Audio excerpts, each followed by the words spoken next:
I studied marketing and IT at university, and my first job was in marketing at a fragrance company over in New Zealand.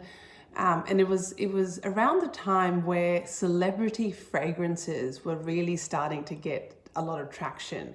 So I launched the Paris Hilton fragrance in New Zealand, and it was a fun job working for a small medium business, and really understanding the power of influencers, and how business and marketing interact. So that was my first exposure to marketing in a small medium business. I then spent the next 11 years at Unilever, which is an FMCG company, and essentially worked between sales, marketing, and then moving into brand strategy across that 11-year time frame.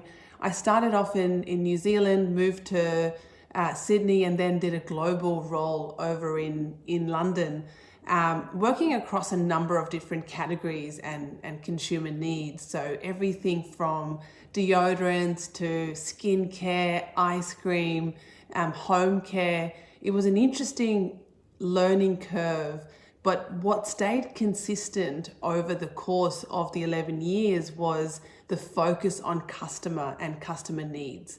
My current role is at Optus, and I am looking after the future innovation that will come through as a result of 5G and Industry 4.0. What's been really helpful from the Unilever experience is that customer focus. And that's what I've been able to bring into a telco tech environment where there's lots of new things to learn, but what's consistent ultimately is how we satisfy the customer needs. Careers are absolutely like a series of sprints. So if I reflect on the last 15 years, what's helped me to get to where I am today is firstly maximizing the opportunities that you're given. I don't think we get a lot of opportunities handed to us very often in our careers. And even if the opportunity is not exactly at the right time or what you were looking for, I think it's quite important to take a step back and work out what you can do with that opportunity and how can you make it benefit you. Is it exposing you to a different business unit? Are you learning something from it as a result? What's the positive? What's the optimistic view of looking at that opportunity? Secondly, feedback. This was a hard learning curve for me. I was not great at taking feedback. I would take it quite personally, especially earlier on in my career, where I was trying quite hard to prove myself and climb that corporate ladder. And so feedback almost seemed like it was something that came in the way of my growth and progress. The moment I realized how critical feedback was for self-reflection and to work out how I was being perceived amongst my peers, I really started to benefit from it. I now have the mantra, feedback is the breakfast of champions.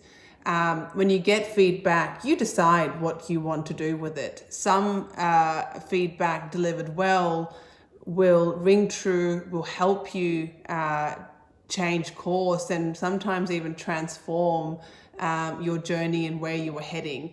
And other forms of feedback, not very helpful. So you've got a choice around what you actually do with that feedback. Lastly, a learning and growing mindset. So a learning and growth mindset, remaining curious. I think we build our level of expertise the longer that we stay in an industry or a company. And that's essentially how we get promoted and how we progress, which is fantastic. But I think we end up using the same frameworks, the same mindset, which will only ever take us so far. And I realized this after I spent 11 years at Unilever before I moved to Optus about 3 years ago. The first 3 years at Optus, the steep learning curve has been absolutely invigorating.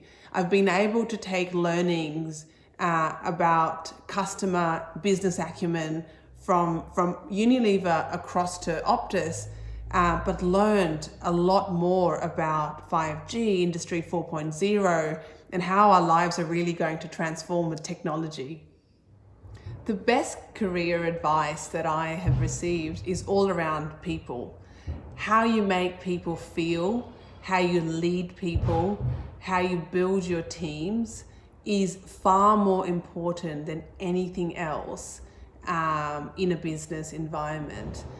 We see fantastic teams that are built as a result of leaders that know how to get the most out of their people, to really empower and energize them. And we've seen great teams built off the back of people that really understand what motivates people.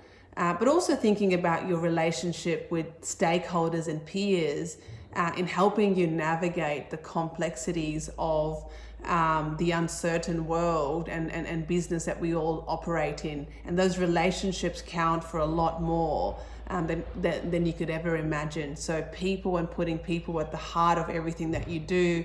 And that then translates to your customers as well. So having empathy and understanding the true needs of your customers also all revolves around this concept of really understanding people. So the best career advice that I've received, hands down, is absolutely around how you make people feel and the empathy that you bring to your day-to-day role. The worst career advice, look, this wasn't advice per se, but it's what I've seen in our industry, which is long hours strapped behind your desks.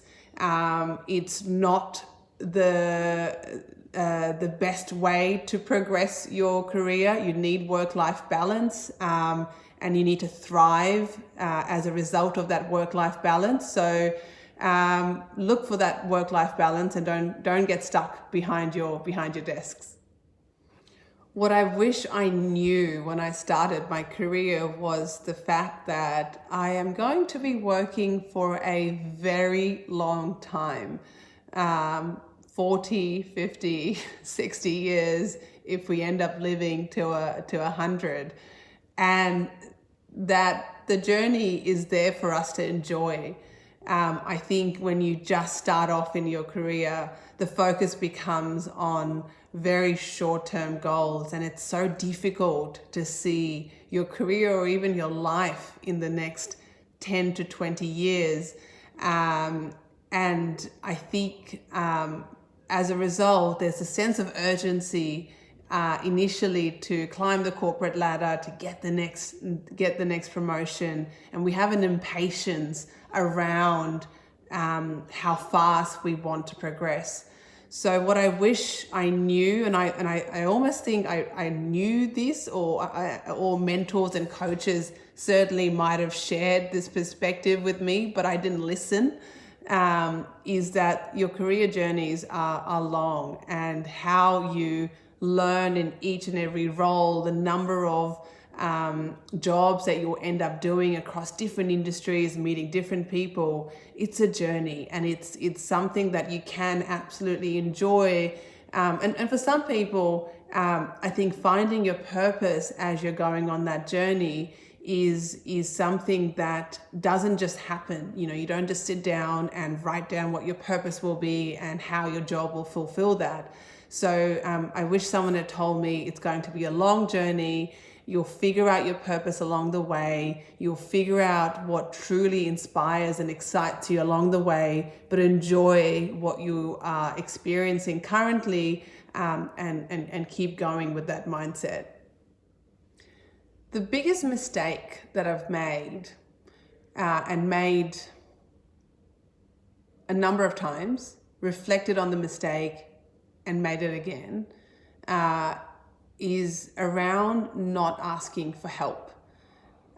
In a work environment, as you're trying to establish yourself, as you're trying to build your level of expertise and authority around a specific topic or around a specific subject matter.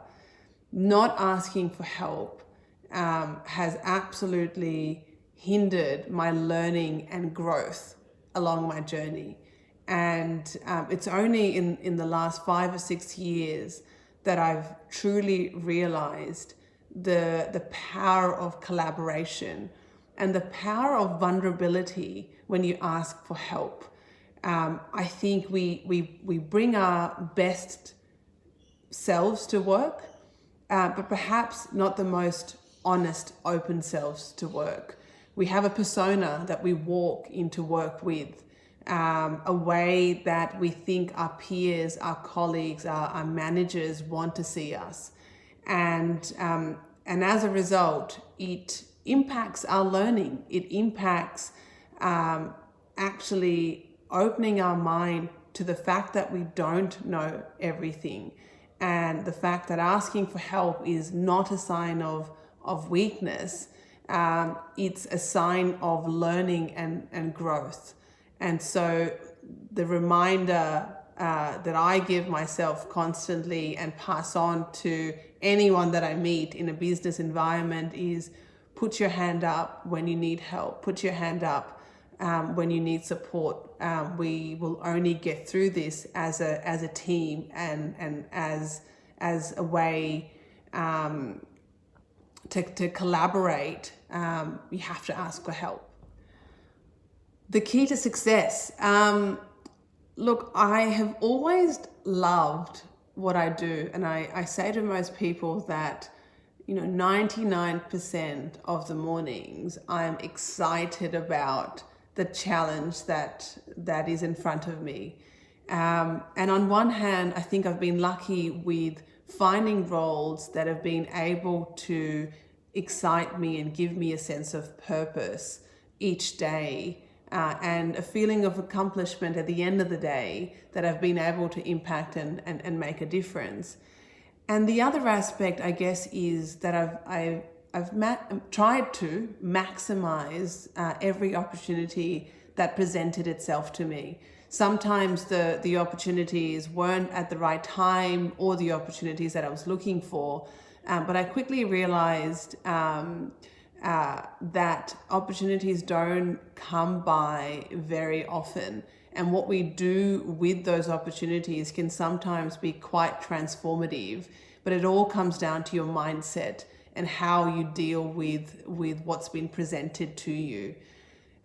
So I've worked a lot over the years around my mindset and how I look at problems that I'm faced with, and what options do I then have to take to move forward. And the option that I pick, or the opportunity that's in front of me, like I said, sometimes isn't, initially I didn't think would be the best way forward.